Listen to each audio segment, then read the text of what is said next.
ॐ तव कथामृतं तप्तजीवनं कविभिरीडितं कल्मषापहं श्रवणमङ्गलं श्रीमदाततं भुवि गृह्णन्ति ये भूरिदा जनाः।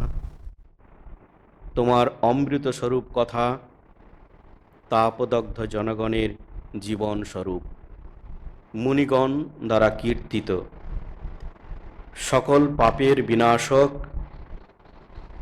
সকল সম্পদের আকর, যিনি এই অমৃত স্বরূপ কথা কীর্তন করেন, তিনি জগতে সর্বশ্রেষ্ঠ দাতা। সকলকে শুভেচ্ছা জানাই। যারা অনলাইনে আছেন তাদের সকলকে শুভেচ্ছা ও নমস্কার জানাই। আজকে যে বিষয়টি নিয়ে আলোচনা করব, কথামৃত থেকে এবং কথামৃত ছাড়াও অন্য জায়গা থেকেও কিছু কিছু আমরা আলোচনা করব, সেটি হচ্ছে গুরু। গুরু নিয়ে আজকের আলোচনার বিষয়।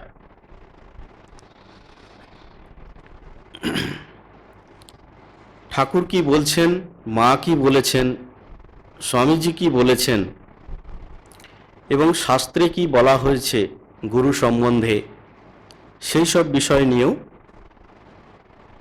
একটু একটু আলোচনা হবে।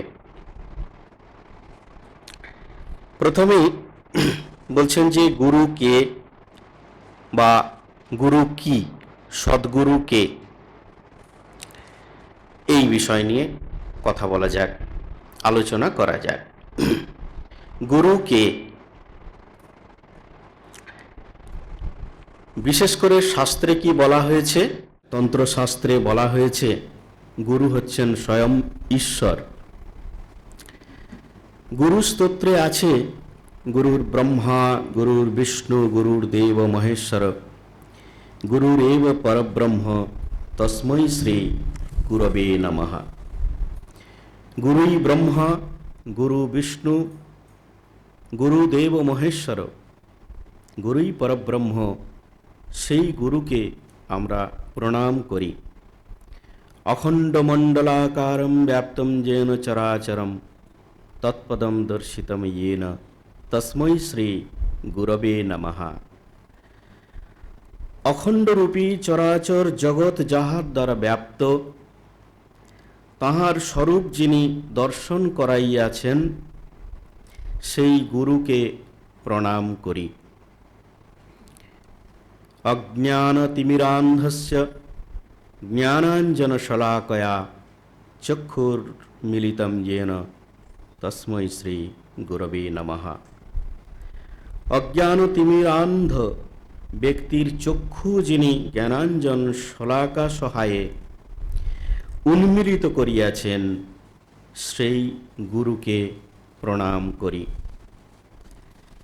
ব্রহ্মানন্দম পরম সুখদম কেবলম জ্ঞানমূর্তিম দ্বন্দ্বাতীতম গগনসদৃশম তত্তমস্যাদিলক্ষ্যম একম নিত্যম বিমলমচলম সর্বধি সাক্ষীভূতম ভাবাতীতম ত্রিগুণরহিতম সদ্গুরুম তম নমামি।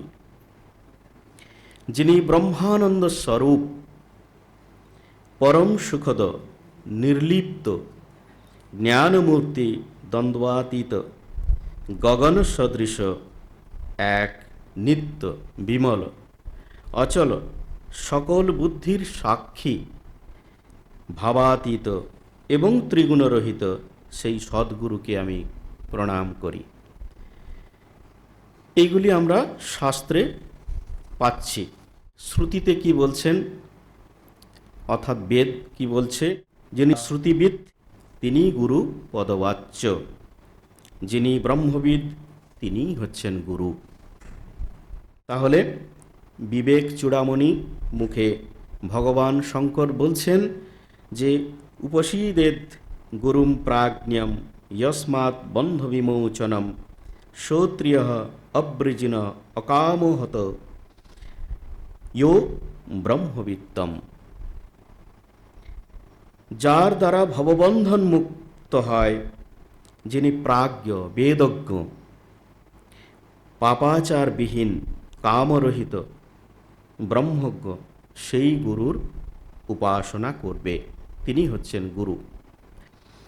শ্রুতিতে এবং বিবেক চূড়ামণিতে কি বলা হচ্ছে সেটি আমরা এখানে পেলাম। তাহলে এখানে আমরা গুরুর কয়েকটি বৈশিষ্ট্য আমরা পেলাম। এছাড়াও গুরুর কয়েকটি বৈশিষ্ট্য বিশেষ করে থাকা দরকার, সেইগুলি এখন আমি এখানে একটু পড়ে শোনাব, যাতে তিনি অজ্ঞকে পথ দেখাতে পারেন। প্রথমেই তাকে অর্থাৎ গুরুকে শ্রোত্রিয় অর্থাৎ শাস্ত্রজ্ঞ হতে হবে। কেবল পাণ্ডিত্য থাকলেই গুরু হওয়া যায় না, গুরুর প্রকৃত জ্ঞানী হওয়া দরকার, তত্ত্বকে উপলব্ধি করা দরকার। জ্ঞানী মানে হচ্ছে তত্ত্ববেত্তা। সেই তত্ত্ব কি? সচ্চিদ আনন্দস্বরূপ ব্রহ্ম, নিত্যম জ্ঞানম অনন্তম ব্রহ্ম। এই যে ব্রহ্মকে উপলব্ধি করা, এটি যিনি উপলব্ধি করবেন তিনি শাস্ত্রজ্ঞ হবেন ঠিকই, কিন্তু তাঁর এটি উপলব্ধি করা চাই, তিনি হবেন গুরু। এটি গুরুর একটি বৈশিষ্ট্য। তারপরে কি বলছেন? দ্বিতীয় বলছেন অবৃজিন, অর্থাৎ নিষ্পাপ হবেন তিনি, এবং তার জীবন চর্চা হবে শাস্ত্র অনুযায়ী। শাস্ত্রে যেমন যেমন বলা হয়েছে তার জীবনটিও ঠিক সেই রকমই হবে। সর্বশেষে অর্থাৎ তৃতীয়, তিনি হবেন অকামহত, অর্থাৎ সর্বতোভাবে কামনা শূন্য। শিষ্যের সঙ্গে তার সম্পর্ক হবে, যিনি তাকে মন্ত্র দান করবেন, মন্ত্র দ্বারা দীক্ষিত করবেন, তিনি শিষ্য হবেন। তার সঙ্গে তার কি সম্পর্ক হবে? নিঃস্বার্থ, কোনো রকম স্বার্থ বুদ্ধি থাকবে না। মন্ত্র দান করে শিষ্যের কাছ থেকে কোনো স্বার্থসিদ্ধির বাসনা থাকবে না। গুরুরূপে কাউকে গ্রহণ করার আগে এই গুণগুলি আমাদের বিশেষ বিবেচ্য, মানে এই গুণগুলি আমাদের দেখা দরকার। এইগুলি গেল গুরুর লক্ষণ। আবার অনেক জায়গায় বলা হয়েছে গুরু হচ্ছেন স্বয়ং ঈশ্বর। ঠাকুর কি বলতেন এই গুরু সম্পর্কে একটু দেখে নেওয়া যায়। কি বলছেন ঠাকুর? বলছেন যে সচ্চিদানন্দই গুরু, এক সচ্চিদানন্দ বই, গুরু কেউ নেই, তিনি বিনা আর কোনো উপায়ও নেই, তিনিই একমাত্র ভগবানের কাণ্ডারি। বলছেন সচ্চিদানন্দই গুরু। যদি মানুষ গুরুরূপে চৈতন্য করে দেন তো জানবে যে সেই সচ্চিদানন্দই ওই রূপ ধারণ করেছেন, ওই গুরু রূপ ধারণ করেছেন। গুরু হচ্ছেন সেথ অর্থাৎ সহচর, তিনি হাত ধরে নিয়ে যান। আবার বলছেন সচ্চিদানন্দই গুরু রূপে আসেন, তাকে মানুষ ভাবলে কিছু হবে না, তাকে সাক্ষাৎ ঈশ্বর ভাবতে হয়, তবে তো মন্ত্রে বিশ্বাস হবে। বিশ্বাস হলেই সব হয়ে গেল। আবার তিনি বলছেন সদ্গুরুর কতকগুলি লক্ষণ আছে। যে কাশী গিয়েছে তার কাছেই কাশীর কথা শুনতে হয়। শুধু পণ্ডিত হলে হয় না, যার সংসার অনিত্য বলে বোধ হয়েছে সে পণ্ডিতের কাছে উপদেশ বা সেই গুরুর কাছে উপদেশ নিতে হবে। যার অনিত্য বলে বোধ হয়নি তার কাছে উপদেশ নেওয়া উচিত নয়। পণ্ডিতের যদি বিবেক বৈরাগ্য থাকে তাহলে সে কেউ উপদেশ তার কাছ থেকে নিতে পারে। পণ্ডিতের কিন্তু পাণ্ডিত্য থাকবেই, বিবেক এবং বৈরাগ্য এই দুটি অবশ্যই থাকবে। মানুষের সাধ্য কি অপরকে সংসার বন্ধন থেকে মুক্ত করে?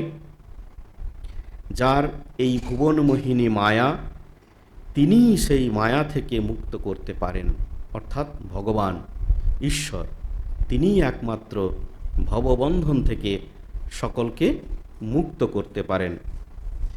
যারা ঈশ্বর লাভ করেনি, যারা তার আদেশ পায়নি, যারা ঈশ্বরের শক্তিতে শক্তিমান হয়নি, তাদের কি সাধ্য যে জীবের ভববন্ধন মোচন করে, ভববন্ধন থেকে জীবকে মুক্ত করতে পারে? তারা কি করে সদ্গুরু হবেন? পারেন না তারা সদ্গুরু হতে। সদ্গুরু হওয়ার লক্ষণ হচ্ছে তিনি হবেন তত্ত্বজ্ঞ, তত্ত্বদ্রষ্টা। তিনি ঈশ্বর লাভ করেছেন, তাই তিনি সেই পথের খবর জানেন এবং জীবকে সেই পথের খবর বলে দিতে পারেন এবং ভববন্ধন থেকে তাকে মুক্ত করতে পারেন। শিষ্যকেও কিন্তু গুরুর উপদেশ মেনে চলতে হয়। বাঁকা পথে গেলে অনেক দেরি হয়, কষ্ট হয়, মুক্তি অনেক দেরিতে হয়, হয়তো এই জন্মে হলো না। গুরু যে সে লোক হতে পারে না।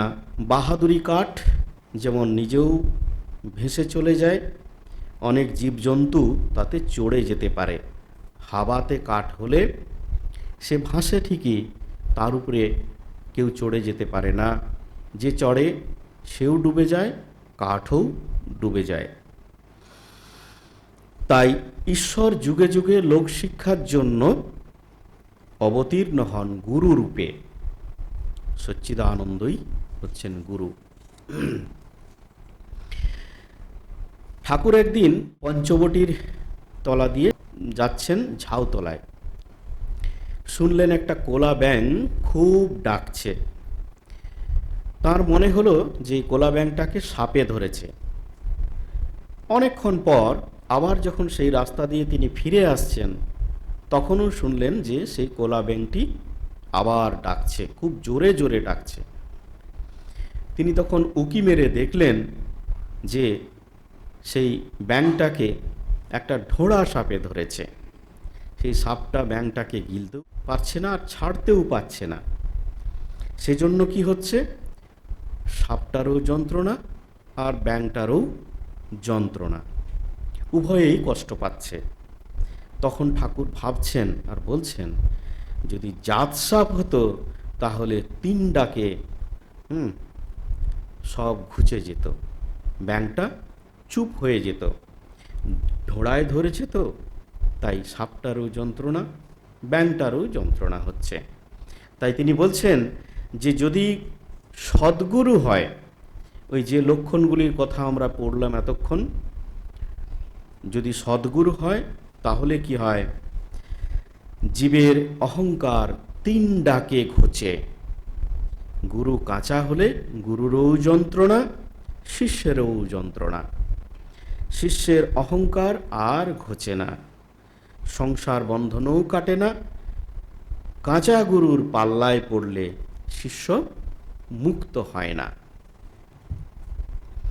তাহলে গুরুর লক্ষণগুলি আমরা পড়লাম এবং সদ্গুরুকে সেটিও আমরা ঠাকুরের কথামৃত থেকে জানতে পারলাম।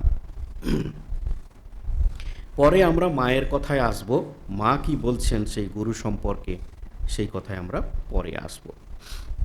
তো এখন দেখা যাক যে ঠাকুর যে বলছেন সচ্চিদানন্দ গুরু, যিনি সর্বজ্ঞ, যিনি সর্বব্যাপী, সর্বশক্তিমান, সেই সচ্চিদানন্দ তিনিই গুরু। আমার এখানে একটি প্রশ্ন হচ্ছে যে সচ্চিদানন্দই গুরু ঠাকুর জানলেন কি করে? অ্যাকচুয়ালি ঠাকুরই এই তত্ত্ববেত্তা, তিনি তত্ত্বদ্রষ্টা, তিনি তো সেই খবর জানেন, সেই পথের অনুসন্ধান তিনি করেছেন, করে সিদ্ধ হয়েছেন।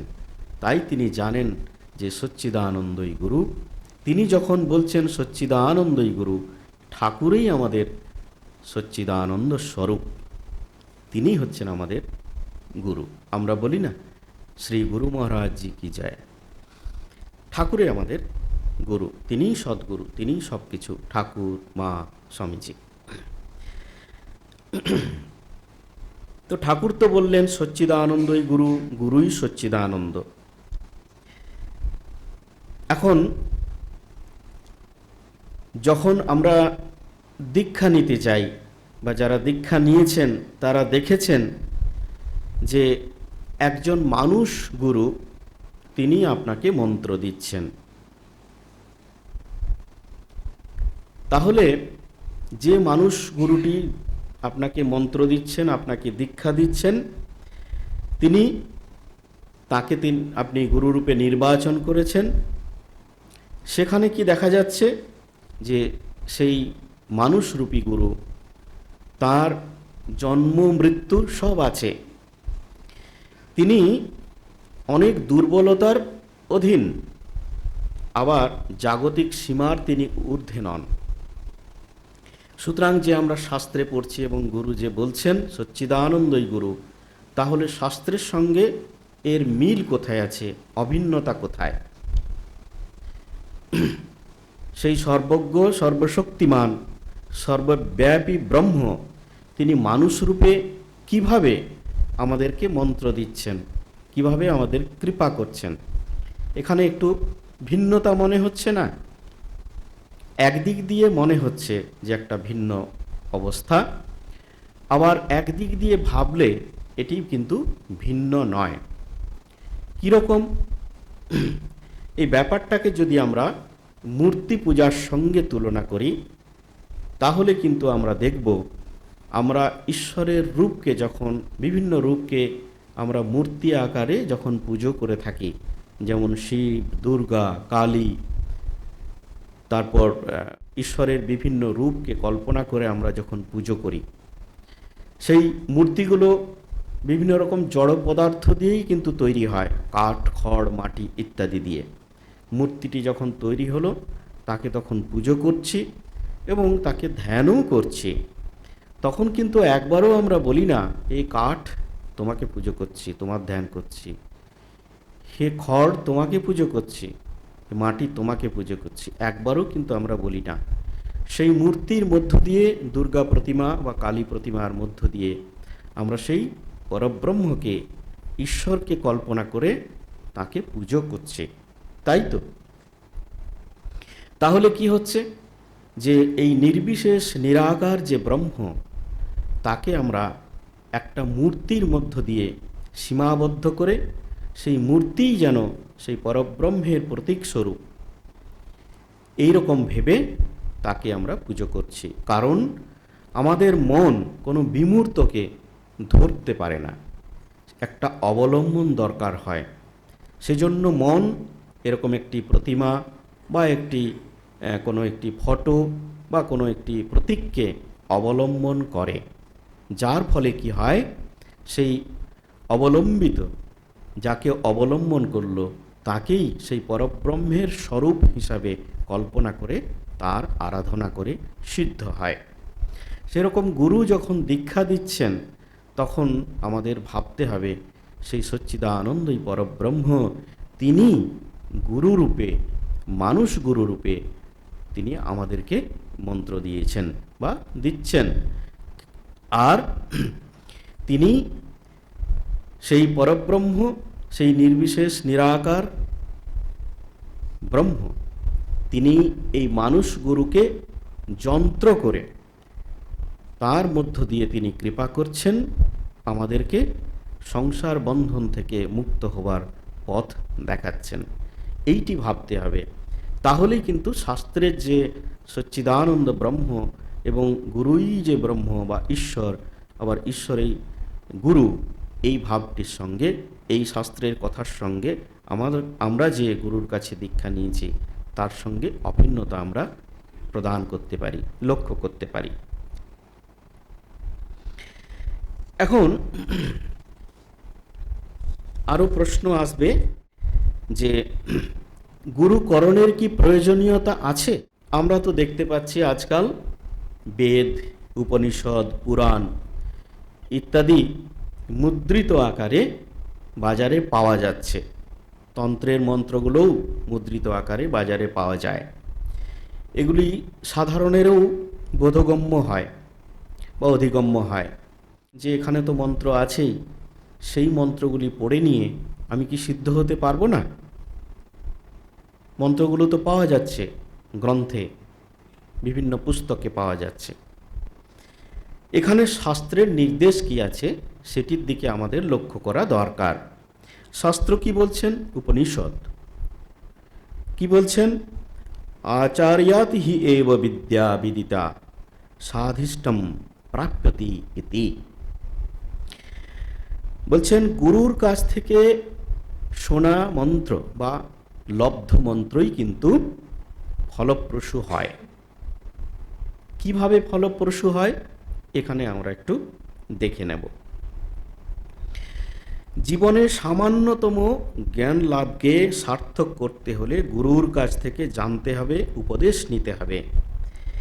এই নীতিনিষ্ঠার সঙ্গে অনুসরণের নির্দেশ বেদ পুরাণ উভয়েরই আছে।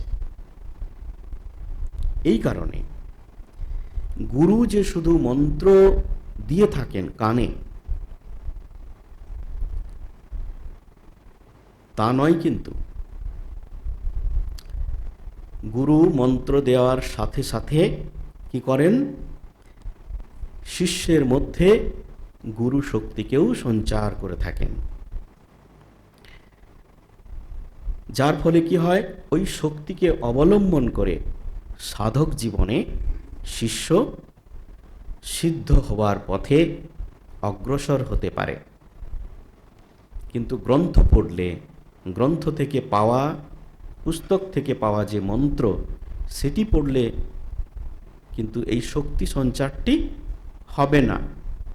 যার জন্য বলা হচ্ছে আচার্যাৎ হি এব বিদ্যা বিদিতা সাধিষ্ঠম প্রাপ্যতি ইতি।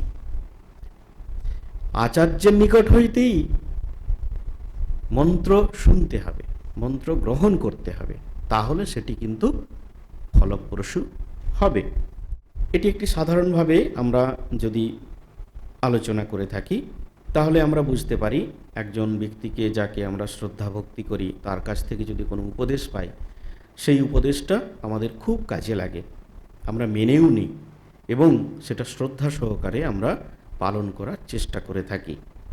এটি একটি সাধারণ ধারণা থেকেই আমরা বুঝতে পারি। অতএব যে গুরু আমাকে ভববন্ধন থেকে মুক্ত করবেন, যে মন্ত্র আমাকে শক্তি দিয়ে সংসার বন্ধন থেকে আমাকে মুক্ত করে দেবেন, সেই মন্ত্র এমন একজনের কাছ থেকে নিতে হবে বা প্রাপ্ত করতে হবে যিনি সেই পথের খবর জানেন এবং যিনি আমার মধ্যে শক্তি সঞ্চার করে আমাকে ভববন্ধন থেকে মুক্ত করে দিতে পারেন।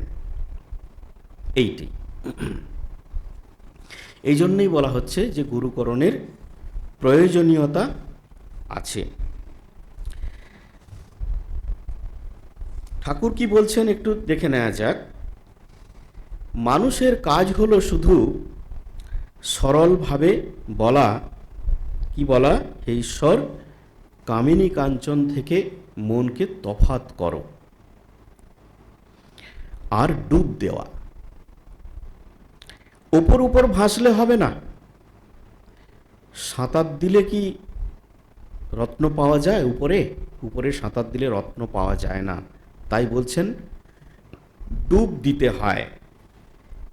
এই যে ডুব দিতে হয়, কোথায় ডুব দেবেন? সেই জায়গাটার খোঁজ কে দেবে? গুরু। তিনি বলে দিতে পারেন কোথায় ডুব দিতে হবে। যেমন বলছেন যে একজন বানলিঙ্গ শিব খুঁজছিল, আরেকজন তাকে এসে বলল যে তুমি ওই নদীর পাড়ে যাও, সেখানে একটি গাছ দেখবে, গাছের নিচে একটি ঘূর্ণি আছে, সেই ঘূর্ণিতে ডুব দেবে, তাহলে তুমি বানলিঙ্গ খুঁজে পাবে, বানলিঙ্গ শিব খুঁজে পাবে। এই যে সন্ধানটি, এই সন্ধানটি কে দিতে পারেন? একমাত্র সদ্গুরুই তো দিতে পারেন, গুরুই তো দিতে পারেন। তার জন্য গুরুকরণের কিন্তু প্রয়োজনীয়তা আছে, এজন্য গুরুকরণ করতে হয়। এখন গুরু যা কিছু বলছেন, প্রশ্ন হতে পারে তা কি আমি একেবারে নির্বিচারে গ্রহণ করব, মেনে নেব? গুরু যা কিছু বলছেন সব কিছু নির্বিচারে গ্রহণ করে নেব, মেনে নেব? এটা তো প্রশ্ন আসতেই পারে আমাদের। তখন বলা হচ্ছে না, প্রকৃত গুরু কখনো এই কথা বলবেন না যে নির্বিচারে তুমি সব কিছু, আমি যা বলছি তোমাকে সব কিছু মানতে হবে, যেমনটি বলেছি। প্রকৃত গুরু হলে কিন্তু এরকমটা বলবেন না। কিন্তু যিনি জিজ্ঞেস করছেন তারও কিন্তু সেরকম শিষ্য হওয়া প্রয়োজন আছে, নাহলে গুরুর সঙ্গে এরকম কথাবার্তা বলা, তর্ক করা সাজে না। ঠাকুর কি বলছেন এখানে? ঠাকুর তার শিষ্যদের বলছেন অন্ধের মতো তাকে অনুসরণ না করা দরকার। বলছেন আমি বলছি বলে মেনে নিবি না, যতটা সম্ভব নিজের বিচার বুদ্ধি দিয়ে যাচিয়ে বাজিয়ে নিবি। যখন তা সম্পূর্ণ প্রত্যয়যোগ্য বলে মনে হবে তখন মেনে চলবি, নতুবা নয়। দেখুন, সদ্গুরু, সিদ্ধগুরু, প্রকৃত গুরু কতটা স্বাধীনতা দিচ্ছেন তার শিষ্যকে। তারা কিন্তু এরকম বলেন না। সুতরাং গুরুর উপদেশ অনুসরণ করতে গিয়ে আমাদের যে সব বিচার বুদ্ধি বিসর্জন দিতে হবে তা কিন্তু কখনোই নয়। তবে আরেকটা জিনিস এখানে বলার আছে যে সব সময় সংশয়াচ্ছন্ন মন নিয়ে ধর্মপথে কিন্তু চলা যায় না, সব সময় সংশয় আছে। এরকম মন নিয়ে গুরুর উপদেশের প্রকৃত অর্থ কিন্তু অনুভব হয় না বা উপলব্ধি হয় না। যত মনে সংশয় তত কিন্তু গুরুর উপদেশ থেকে বা উপদেশের তাৎপর্য উপলব্ধি করা থেকে তত দূরে। অতএব সংশয়কে ছিন্ন করতে হবে, সংশয় রহিত মন করতে হবে, তাহলে গুরুর উপদেশ বোঝা যায়।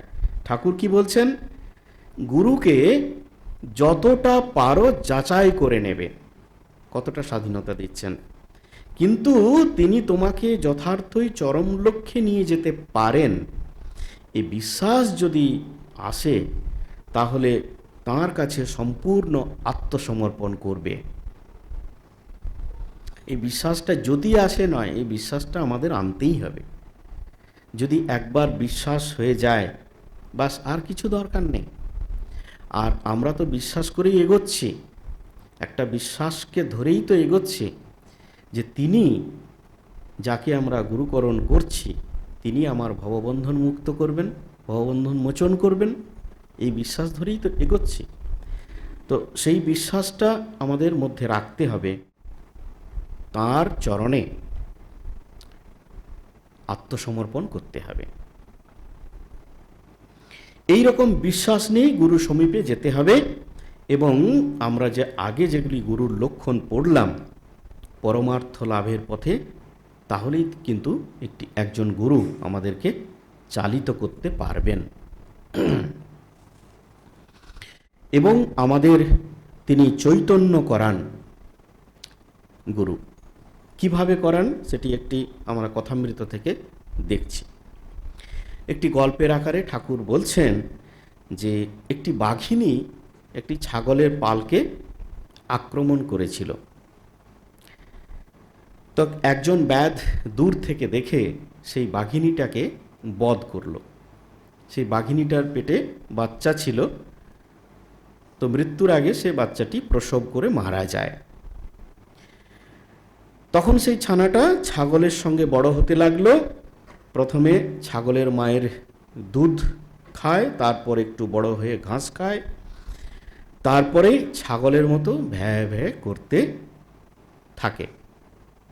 ক্রমে সে খুব বড় হলো, কিন্তু ঘাস খায় আর ভ্যাঁ ভ্যাঁ করে। আর যখন কোনো জানোয়ার আক্রমণ করে ওই ছাগলদের সঙ্গে দৌড়ে পালিয়ে যায়। একদিন কি হলো, একটা ভয়ঙ্কর বাঘ সেই ছাগলের পালটাকে আবার আক্রমণ করলো। তখন কি দেখলো সেই বাঘটা, অবাক হয়ে গেছে, বলে আরে বাবা, ছাগলের পালে দেখছি একটা বাঘ, সেও ছাগলের মতো দৌড়চ্ছে, আবার ছাগলের মতো ঘাস পাতাও খাচ্ছে। তখন সে ছাগলদেরকে ছেড়ে ওই বাঘটাকে ধরলো, ধরে নিয়ে গেল। তখন সে কি করলো, বাঘটা ছাগলের মতো ভ্যা ভ্যা করতে লাগলো, ভয়ে পালাবার চেষ্টা করতে লাগলো। সেই বাঘটা কি করলো, তাকে ধরে নিয়ে গিয়ে জলের ধারে নিয়ে গিয়ে বলল, দেখ তোর মুখটা দেখ, তোর মুখটা এই জলের ভিতরে দেখ, আমার মুখটা যেমন হাড়ির মতো, তোর মুখটাও সেই রকম, অর্থাৎ আমরা দুজনেই কিন্তু বাঘ। তারপর একটা মাংসের টুকরো তাকে খেতে দিল। ঠাকুরের গল্প বলার কিন্তু অসাধারণ, মানে ভাবা যায় না, অসাধারণ। মাংস মুখে গুঁজে দিল, কিছুতেই খাবে না, এতদিন তো খায়নি, সে ঘাস পাতা খেয়েছে, তো একটু রক্তের যেই স্বাদ পেল তখন খেতে শুরু করলো, তারপর খেয়ে নিল মাংসটা। তখন বাঘটা বলল, তুই ছাগলের সঙ্গে ছিলি আর ওদের মতো ঘাস খাচ্ছিলি, তোকে ধিক। তখন বাঘটা লজ্জিত হলো। কারণটা কি? গুরু তো চৈতন্য করান, তো এটাই তো আমরা পড়ছি। ঘাস খাওয়া কিনা কামিনী কাঞ্চন নিয়ে থাকা, আমাদের এই সংসার জীবনের সঙ্গে ঠাকুর মেলাচ্ছেন যে ঘাস খাওয়া মানে হলো এই আমাদের সংসারে আমরা যেমন কামিনী কাঞ্চন ইত্যাদি নিয়ে আছি থাকা। ছাগলের মতো ভ্যা ভ্যা করা আর পালানো হলো সামান্য জীবের মতো আচরণ করা। সামান্য জীব বলে ভাবতে হবে যেগুলো হচ্ছে বদ্ধজীবের কথা বলছে। এর আগের বারে বদ্ধজীব, মুমুক্ষুজীব, মুক্তজীব, নিত্যজীবের কথা বলেছিলাম। এগুলো বদ্ধজীবের উদাহরণের কথা বলছি। বাঘের সঙ্গে চলে যাওয়া অর্থাৎ কিনা গুরু যিনি চৈতন্য করালেন তার শরণাগত হওয়া, তাকে আত্মীয় বলে জানা, নিজের মুখ দেখা জলের মধ্যে গিয়ে কিনা স্বস্বরূপকে দেখা। খুব সুন্দর একটি উপমা। নিজের মুখটি দেখলো, নিজেকে চিনতে পারলো তিনি কে, ছাগল নন, বাঘ। আর চিনতে পেরে বাঘের সঙ্গে চলে গেল, গুরুর সঙ্গে চলে গেল, তার শরণাগত হলো। এই উপমা গল্পের সঙ্গে আমরা মেলালাম, ঠাকুর মেলালেন। বলছেন, তাই বলছিলাম তোমাদের কেউ কেউ হয়তো মনে করবে বুঝি জ্ঞান ভক্তি আমাদের হবে না, আমরা বুঝি বদ্ধজীব। কিন্তু গুরু কৃপা হলে কোনো ভয় নেই, তিনি জানিয়ে দেবেন তুমি কে, তোমার স্বরূপ কি, এটি তিনি জানিয়ে দেবেন। তাই আমাদের বলা হচ্ছে যে গুরু সমীপে যখন আমরা উপনীত হব, আর বিশ্বাস রাখতে হবে যে গুরুই আমাকে সঠিক পথ দেখাবেন, আমার স্বস্বরূপ কি সেটি চিনতে শেখাবেন। আমার স্বস্বরূপ কি? আমি সচ্চিদানন্দ স্বরূপ ব্রহ্ম, আমি সচ্চিদ আনন্দ স্বরূপ, আমি সেই ব্রহ্ম, এটি আমার স্বরূপ। চৈতন্য রূপে আমি সেই চৈতন্য, এটি আমার স্বরূপ। আমরা এখানে অনেকে বসে আছি, অনলাইনে অনেকে শুনছেন, দেখছেন যে আমরা তো ভিন্ন ভিন্ন এই মানুষগুলি, সবাই একরকম নয়, অনেক পার্থক্য, অনেক স্বভাবের পার্থক্য আছে, আচরণের পার্থক্য আছে, খাওয়া দাওয়ার পার্থক্য আছে, লম্বা খাটোর পার্থক্য আছে, সব রকম আছে। কিন্তু আমরা আমাদের প্রকৃত স্বরূপটি যদি কল্পনা করি, আমরা কিন্তু সবাই সেই এক চৈতন্য ব্রহ্ম, চৈতন্য রূপে আমরা সবাই এক। ওই জায়গায় আমাদের কোনো পার্থক্য নেই। সেইটি জানিয়ে দেন কে? সদ্গুরু।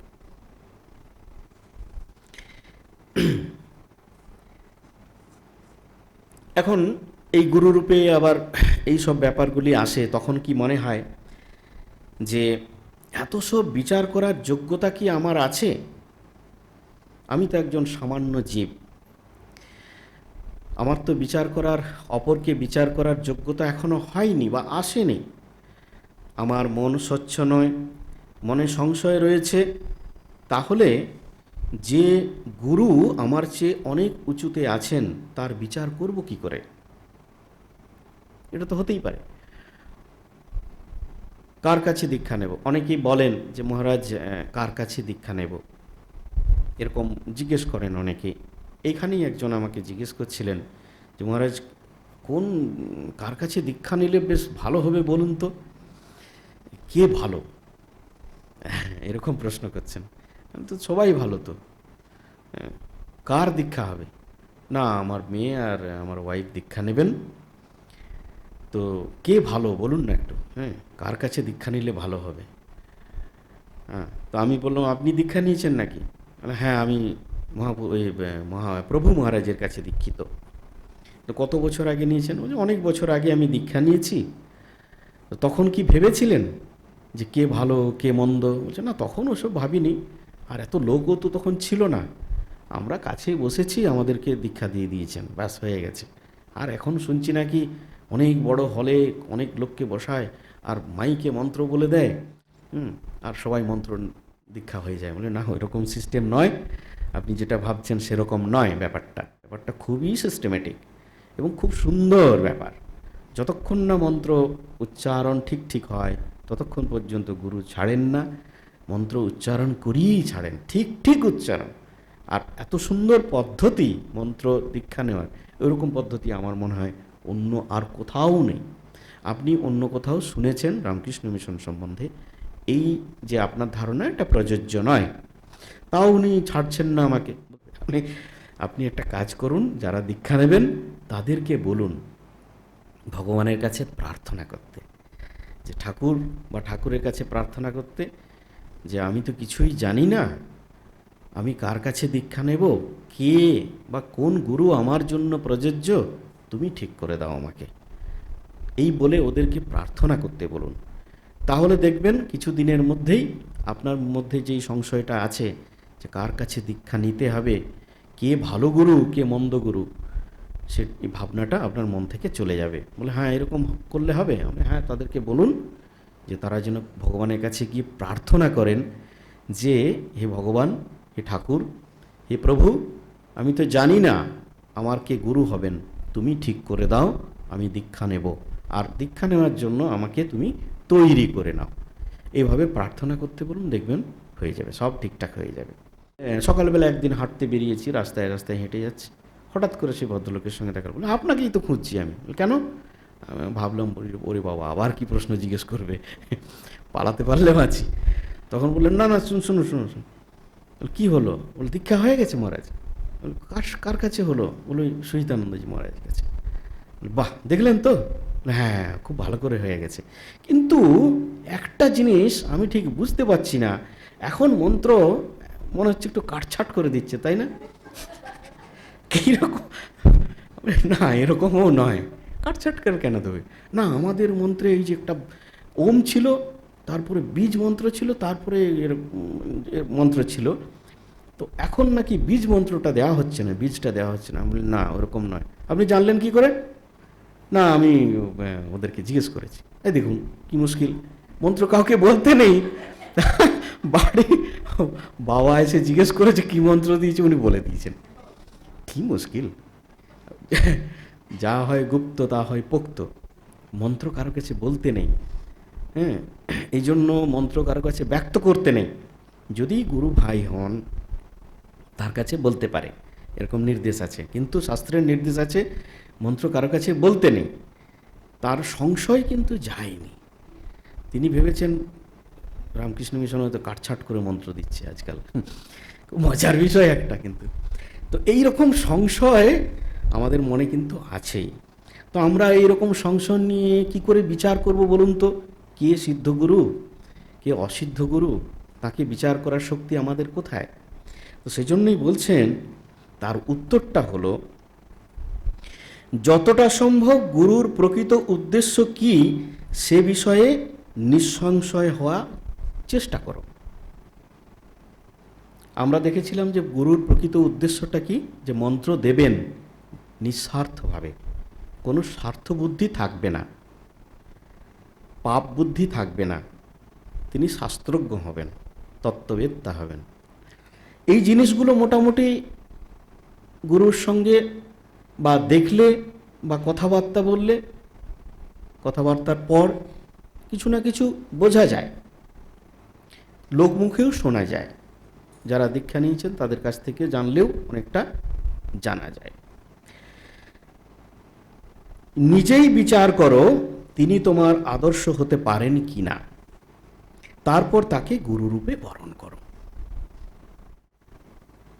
তাহলে তাকে গুরুরূপে আমি বরণ করে নিতে পারি। এইভাবে তাকে গুরুরূপে বরণ করে নিতে পারো। একবার যদি গুরুরূপে তাকে গ্রহণ করলে, তাহলে সর্বান্তকরণে তাতেই আত্মসমর্পণ করো। নচেত ওই সন্দিগ্ধ মনে সর্বদাই অশান্তি আসবে। ওই সন্দিগ্ধ মন, তিনি অনেক বছর আগে দীক্ষা নিয়েছেন, এখন সিনিয়র সিটিজেন, কিন্তু মন থেকে ওই সন্দিগ্ধ, ওই সংশয় ভাবটা এখনো যায়নি।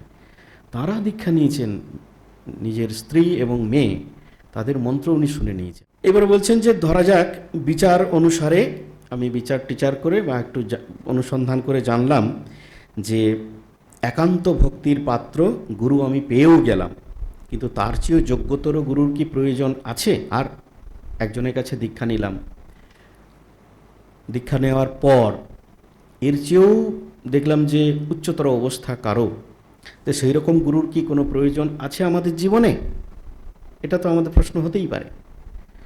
যে রামকৃষ্ণ মিশন থেকে দীক্ষা নিয়েছি, আরেকজন সিদ্ধ গুরুর সন্ধান পেলাম, তার কি কোনো উপদেশ নেওয়ার প্রয়োজন আছে? বা রামকৃষ্ণ মিশনেই হয়তো কোনো সাধুর উপদেশ নেওয়ার এই ধরনের প্রয়োজন আছে কি? কি বলছেন? আমার যদি আগ্রহ ঐকান্তিক হয়, তাহলে এমন গুরু আমি কিন্তু পেয়ে যাব। যদি আমার চেষ্টা থাকে, আমার আগ্রহ যদি ঐকান্তিক হয়, তাহলে কিন্তু আমি এই ধরনের গুরু কিন্তু পেয়ে যাব।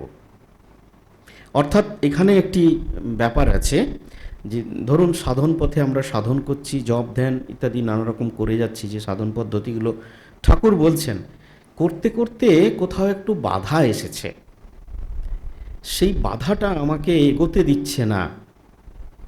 সর্বদাই আমি চেষ্টা করে যাচ্ছি আমার সাধ্যমতো, কিন্তু আমি এগোতে পারছি না সেই বাধাটা থেকে। যদি ঐকান্তিকভাবে ওই বাধাটা অতিক্রম করার আমার ইচ্ছে হয়ে থাকে, চেষ্টা হয়ে থাকে, আমি কিন্তু পারছি না, অসহায় হয়ে পড়ছে, আমার ক্ষমতায় কুলোচ্ছে না, তখন ভগবান এই ধরনের কাউকে না কাউকে পাঠিয়ে দেবেন। যদি ঐকান্তিক হয়, তাহলে কিন্তু আমি এই ধরনের মানুষ পেয়ে যাব। তিনি আমার ওই সংশয়টি দূর করে দেবেন, ওই বাধাটি হয়তো তিনি দূর করে দিতে পারবেন। মূল যে প্রয়োজন সেটা হচ্ছে আন্তরিকতা। গভীর আন্তরিকতার সঙ্গে আমাদের চাইতে হবে। যেমন শ্রীরামকৃষ্ণ ঠাকুর কি বলছেন? আন্তরিক হলে সবই আনুকূল্য হয়ে যায়। বলছেন একটু করো, তাহলেই একটু করো, ওই যে বলছিলাম জপ ধ্যান তপস্যা, একটু কষ্ট করো, একটু তপস্যা করো, তাহলে কেউ এসে বলে দেবেন এই এই। হয়তো আমার গুরু দেহ রেখেছেন, এখন যিনি গুরু আছেন তার সঙ্গে কথা বলতে পারছি না, তখন যদি ঐকান্তিক আগ্রহ থাকে, ভগবানের কাছে প্রার্থনা করি, তিনি ঠিক ব্যবস্থা করে দেবেন। আমার সংশয়, আমার কষ্ট, আমার বাধা তিনি দূর করে দিতে পারবেন, যদি আন্তরিক হয়। আধ্যাত্মিক জীবনে এটা কিন্তু সত্য, ঠাকুর বলছেন। কারণ ঈশ্বরই একমাত্র গুরু, ঈশ্বরই তো একমাত্র গুরু। ঈশ্বর জানেন ভুল করলে আমরা অন্ধকারে পথ হাতড়াবো, অন্ধকারে আমরা কষ্ট পাবো, ঈশ্বরের সন্তান আমরা। তিনি জানেন কখন এবং কিভাবে তার কৃপাবর্ষণ করবেন, কেমন পথ দেখাবেন। আমাদের অভীষ্ট বিষয়ে তিনি ঐকান্তিক হই, তাহলে যদি ঐকান্তিক হয়, তাহলে ভুল করলেও আমাদের কোনো ভয় নেই, তিনি একবার না একবার এসে পথ দেখিয়ে আমাদের উদ্ধার করবেন। তো তিনি কখন কৃপাবর্ষণ করবেন সেটি সম্বন্ধেও দু একটি কথা আমরা এখন এ কথামৃত থেকে দেখি। ঠাকুরের কথায় ঠাকুর কি বলছেন? গুরু শিষ্যের জন্য সব সময় সব কিছু করেন। ডিমের ভেতর ছানা না বড় হলে পাখি ঠোকরায় না, অর্থাৎ সময় হলে পাখি ডিম ফোটায়। গুরু সব করেন, তবে শেষটা একটু সাধন করিয়ে নেন। একটু গুরু তো একটু সাধন করাবেনই, একটু যাচিয়ে বাজিয়ে নেবেন না। আমরা গুরুকে যাচিয়ে বাজিয়ে নিচ্ছি, তিনি একটু করবেন না? এত বড় একটা সম্পদ তিনি দেবেন আমাদেরকে, একটুকু বাজিয়ে নেবেন না? কি করবেন বলা হচ্ছে কীরকম না, বড় গাছ কাটার সময় সবটা কাটা হলে পর একটু যে কাঠ ছিল সে একটু সরে দাঁড়ায়, আর একটু বাকি আছে, তখন কি হয়, গাছটা মড়মড় করে আপনিই ভেঙে পড়ে। যখন খাল কেটে জল আনে চাষিরা, তখন কি হয়, আর একটু কাটলেই নদীর সঙ্গে যোগ হয়ে যাবে, তখন যে খাল কাটছিল সে একটু সরে দাঁড়ায়, তখন মাটিটা ভিজে গিয়ে আপনি পড়ে গিয়ে খালের সঙ্গে নদীর জলে যোগ হয়ে যায়, হুড়হুড় করে জল আসতে থাকে। ওইটুকু আপনা আপনিই হয়ে যায় তার কৃপায়, আমাদের কষ্ট করতেও হয় না। এরপরে আমরা স্বামীজি এবং মা কি বলছেন একটু দেখে নেওয়া যাক। আমাদের মনে রাখতে হবে, গুরু হলেন কপাল মোচন। তিনি করুণাবশে শিষ্যের সমস্ত ভার গ্রহণ করেন। শুধু কি তার রোগ বা পাপরাশি তিনি নিজে দেহে নিয়ে যন্ত্রণা ভোগ করেন, শুধু তাই নয়, শিষ্যের দুর্বলতাকেও তিনি দূর করে দেন। জানেন যে নিজের কষ্ট হবে, দুঃখ হবে, তবুও তিনি সেই পথ থেকে নিবৃত্ত হন না। মায়ের কথায় কি আমরা দেখছি, মা একবার রাসবিহারী মহারাজকে বলছেন, মন্ত্রের মধ্য দিয়ে শক্তি যায়,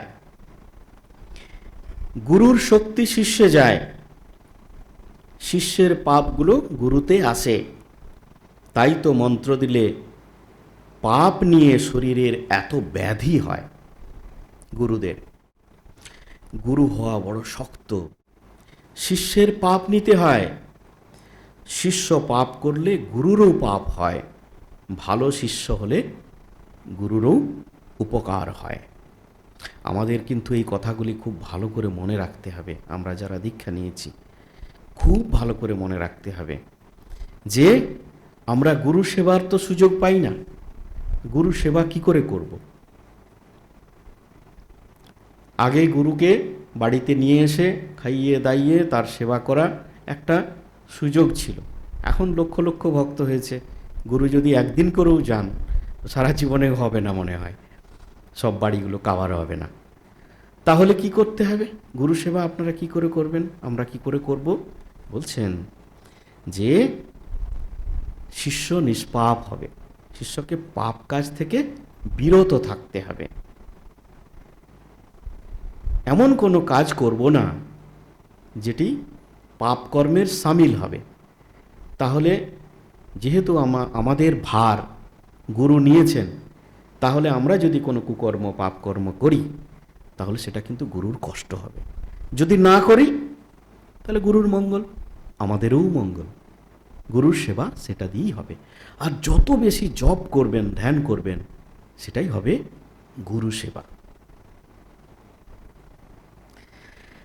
আচ্ছা, মা তো সিদ্ধগুরু, মা স্বয়ং ভগবতী মহামায়া, তাই তিনি এই কথাগুলি বলতে পেরেছেন। মা আবার বলছেন কি, শ্রীমা বলতেন, দয়ায় মন্ত্র দি, ছাড়ে না কাঁদে। দেখে দয়া হয়, কৃপায় মন্ত্র দিই, নতুবা আমার কি লাভ মন্ত্র দিয়ে? মন্ত্র দিলে পাপ ভার নিতে হয়। ভাবি শরীরটা তো যাবেই, তবুও এদের কিছু হোক, এদের জন্য কিছু করি। আমার যে মন রাত দিন উঁচুতে উঠে থাকতে চায়, জোর করে তা আমি নিচে নামিয়ে রাখি দয়ায় এদের জন্য। আমি কখনো কখনো দয়ায় আত্মহারা হয়ে যাই, ভুলে যাই যে আমি কে। ভাবুন কি অসম্ভব কথা বলছেন মা। এই রকম গুরু। আমরা তো মায়ের সন্তান সবাই, নাকি? এই বিশ্বাস তো আমাদের আছে। তো মা কি বলছেন যে শিষ্যের পাপ গ্রহণ করে নিজের যন্ত্রণা হলে পাপী সম্বন্ধে মায়ের যে ধারণা ছিল সেটি কিন্তু অন্যরকম। পাপীকে তিনি কখনো ঘৃণার চোখে দেখতেন না, সন্তানকে কখনো তিনি ঘৃণার চোখে দেখতেন না। এরকম অনেক ঘটনা আছে, যেদিন মায়ের কিছু নিয়ে আলোচনা হবে সেদিন বলবো। ভক্ত হয়তো দুঃখ করে বলছেন তার ভয় হয়, মায়ের মতো মা পেয়েও বুঝি কিছুই হলো না। শ্রীমা তখন অভয় দিয়ে বলতেন, ভয় কি বাবা, সর্বদাই জানবে যে ঠাকুর তোমাদের পিছনে রয়েছেন, আমি রয়েছি। আমি মা থাকতে তোমাদের ভয় কি? যারা তোমার কাছে আসবে আমি শেষকালে এসে তাদের হাত ধরে নিয়ে যাব। যে যা খুশি করুক না কেন, যেভাবেই খুশি চলুক না কেন, ঠাকুরকে শেষকালে আসতেই হবে তোমাদের নিতে। এটি মা বলছেন, সন্তানদের অভয় দিয়ে বলছেন। তাই বলে মা কখনো বলতেন না মন্ত্র দিয়ে যে তোমাদের জপ করতে হবে না। তিনি কিন্তু জপাত সিদ্ধি, জপাত সিদ্ধি, জপাত সিদ্ধি বলতেন, জপ করতে বলতেন মা। অর্থাৎ মায়ের পাদপদ্মে বা সদ্গুরুর পাদপদ্মে যদি মন থাকে তাহলে আমাদের ভাবনার নেই, ভাবনার কোনো কারণ নেই, আমরা একদিন উদ্ধার হবই হব। তো এই পর্যন্তই আজকে আমরা শ্রী শ্রী মা ঠাকুর স্বামীজির কাছে প্রার্থনা করি। স্বামীজি কি বলতেন এটা পরে বলছিলাম, যে স্বামীজি বলছেন, গুরু কি জানিস, কি জিনিস জানিস যে অজ্ঞানটা দূর করে দেয়, জ্ঞানের আলো জ্বালিয়ে দেয়। আমরা সেই ঠাকুর মা স্বামীজির মন্ত্রই কিন্তু, দেওয়া মন্ত্রই কিন্তু পেয়েছি, মনে রাখবেন কিন্তু। এই স্টোরিটা কি জানেন? সময় হয়ে গেছে, তাও একটু বলে রাখি যে ঠাকুর মা স্বামীজি যে মন্ত্রগুলি তাদের সন্তানদের দিয়েছিলেন সেই মন্ত্রগুলি কিন্তু পরবর্তীকালে প্রভু মহারাজ যে কে কী মন্ত্র পেয়েছে তাদের কাছ থেকে সেই মন্ত্রগুলি তিনি কালেকশন করেছিলেন, করে তিনি একটি খাতায় লিখে বেলুড় মঠে রাখা আছে। এবারে যখন কেউ গুরু হন সেই খাতা থেকে তিনি একটি মন্ত্র চয়েস করে নেন, সেই মন্ত্রটি তিনি দেন। তাহলে কোথার থেকে সেই মন্ত্র আসছে? সেই ঠাকুর মা স্বামীজি, স্বয়ং ভগবান ভগবতী আর স্বয়ং শিব যে মন্ত্র তাদের শিষ্যদের দিয়েছিলেন সেই মন্ত্রই কিন্তু সিদ্ধ মন্ত্র, সেটাই আমরা পেয়েছি। সেই মন্ত্র জপ করলে মন্ত্রের সঙ্গে সঙ্গে মন্ত্রের শক্তি ভিতরে কাজ করে, আমরা সিদ্ধ হবই হব। এই আশা রাখি, এই প্রার্থনা করি, ঠাকুর মা স্বামীজি আমাদের সমস্ত বাধা দূর করুন, কল্যাণ করুন, সকলের মঙ্গল করুন। ওম শান্তি শান্তি শান্তি। হরি ওম তৎসৎ।